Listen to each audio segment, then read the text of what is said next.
और गीता प्रेस गोरखपुर की शिव महापुराण को पढ़ना, उसमें ध्यान लगाकर पढ़ना कि भगवान शंकर की दुश्मनी किसी भी असुर से नहीं थी। एक भी असुर से शंकर जी की दुश्मनी नहीं थी, किसी से भी।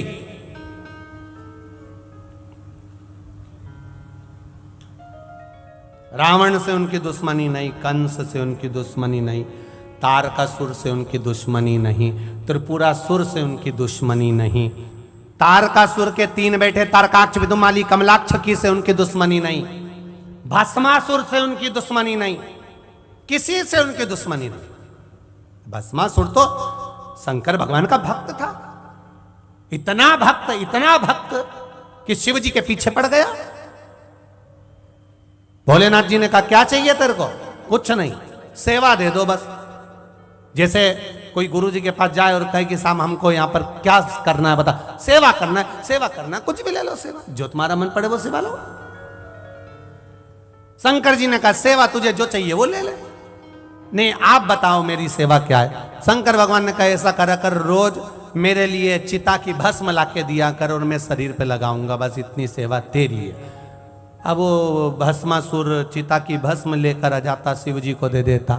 एक बार भस्मासुर भस्म ढूंढने गया, 2, 4, 6 महीने बाद उसको भस्म नहीं मिली, बड़ा टेंशन में आ गया, मेरी सेवा अधूरी रह गई। उसकी पत्नी ने पूछा तुम रोटी क्यों नहीं खा रहे, भोजन क्यों नहीं कर रहे? उसने कहा शंकर जी ने सेवा दी थी चिता की भस्म लाने के लिए, अब तो लोग मर ही नहीं रहे हैं, तो भस्म कहां से लाऊंगा? पत्नी भी चतुर थी, उसने कह दिया अपनी खुद की फैक्ट्री चालू करो, दूसरे की फैक्ट्री का माल कब तक लाओगे? अपनी खुद की कंपनी डालो, आत्मनिर्भर भारत, स्वयं का कोई व्यापार करिए, अपनी खुद की कंपनी चालू करिए। क्या करना पड़ेगा? शंकर भगवान से वर प्राप्त करो कि तुम जिस पे हाथ रखो वही भस्म, ताजी ताजी भस्म तुम्हें रोज मिल जाएगी, तुम शिव जी को दिया ना। अपनी खुद की कंपनी, तुम्हारा मन पड़े उसको निपटा दो, हाथ ही तो रखना। पति के दिमाग में बैठ गई और वो शंकर जी का तप करने चले गया। भोलेनाथ जी ने कहा मांग तुझे क्या चाहिए? प्रभु रोज चिता की भस्म ढूंढने जाता हूँ, कभी मिलती कभी नहीं मिलती, बहुत टेंशन में आ जाता हूँ। आपको रोज भस्म चाहिए, कब तक दूसरी कंपनी का माल लाऊंगा, इसलिए मुझे आशीर्वाद दे दो, जिस पे हाथ रखूं वही भस्म। शंकर जी भी भोले थे, उनने कह दिया तथास्तु। अब पति सीधे अपनी पत्नी के पास गया, अरे सुनती हो? धर्म पत्नी बोली क्या बात है? आशीर्वाद मिल गया, जिस पे हाथ रखूंगा वही भस्म। पत्नी चढ़ गई छज्जे पे, उसने कहा अपनी फैक्ट्री का माल कभी यूज नहीं करना।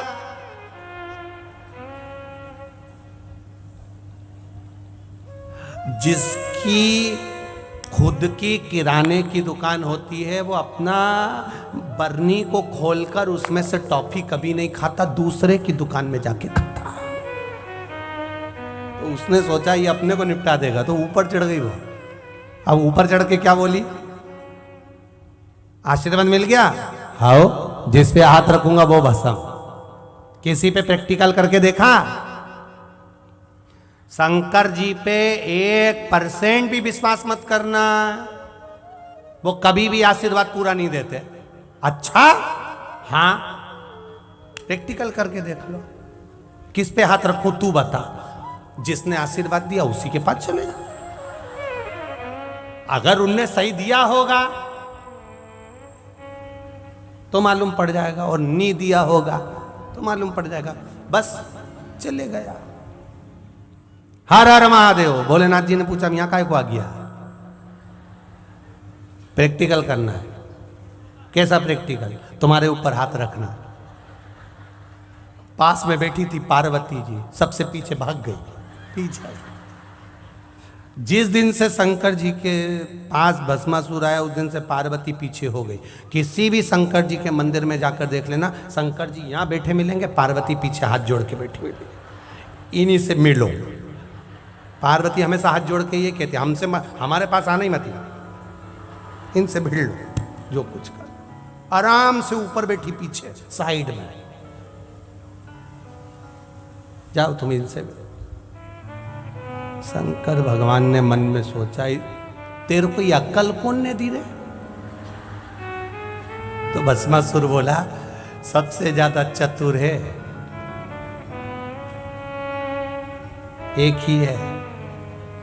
कौन? जो गले में मंगलसूत्र पहनती है।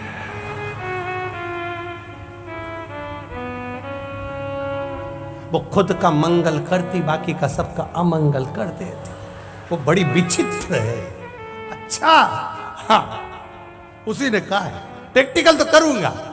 महादेव बोले, मेरे ऊपर क्यों कर रहा है? तू घर गया था ना अपनी पत्नी के पास, वो ही तो ऊपर बैठ के बोली है। महादेव बोले, कितनी चतुर है पता, ऊपर बैठ के वो बोली है और हमको निपटाने चली है।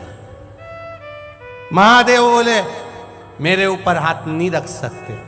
इतने में भस्मासुर बोला, मुझे पहले ही मालूम था, मेरी पत्नी बोली थी तुम कभी पूरा आशीर्वाद नहीं देते हो। अब तो तुम्हारे ऊपर रख के देखूंगा, चाहे कुछ भी हो जाए। पड़ गया पीछे। महादेव आ गए, भागते गए भागते गए भागते गए। भगवान विष्णु ने पूछा, क्या हो गया? भस्मासुर और आ रहा आशीर्वाद देने। सब भगवान नारायण ने स्त्री का रूप ले लिया, भस्मासुर के सामने जाके खड़े हो गए। कितने हैंडसम हो, एकदम प्रिंस लग रहे हो, एकदम जोरदार राजा दिख रहे हो। अच्छा, इतना सुंदर हो? हाँ। भस्मासुर ने कहा, तुम भी कम सुंदर नहीं हो, मेरे से शादी करोगी? भगवान विष्णु बोले, मैं तो कब से तुमसे शादी करने को तैयार हूं, पर मुझे नृत्य का बड़ा शौक है, नाचने का। मेरे बराबर अगर कोई नाच लेगा तो शादी कर लूंगी। इतने में भस्मासुर बोला, मैं तो नाचने में एक्सपर्ट हूं, नाच के बताऊं। भगवान बोले, मैं जैसा नाचूं वैसा नाचना पड़ेगा, नाचो। भगवान ने ऐसा करा, भस्मासुर ने ऐसा करा, भगवान ने ऐसा करा, भस्मासुर ने ऐसा करा, भगवान ने ऐसा करा, भस्मासुर ने ऐसा करा, भगवान ने ऐसा करा, भस्मासुर ने ऐसा करा, भगवान ने ऐसा करा, भस्मासुर ऐसा। शिव शिव है, शंकर शंकर है, ओगड़ी ओगड़ी है। मेरे पास आने के बाद भस्म, तो यहाँ शिव कहते हैं, मेरे नजदीक आने वाले को भय से मुक्त कर देता हूं। वो देव अधिदेव महादेव है, कोई साधारण नहीं है मेरा देव अधिदेव, सहज नहीं महाराज। किसी से बैर नहीं मेरे महादेव का, सबसे प्रेम है, ऐसा मेरा महादेव।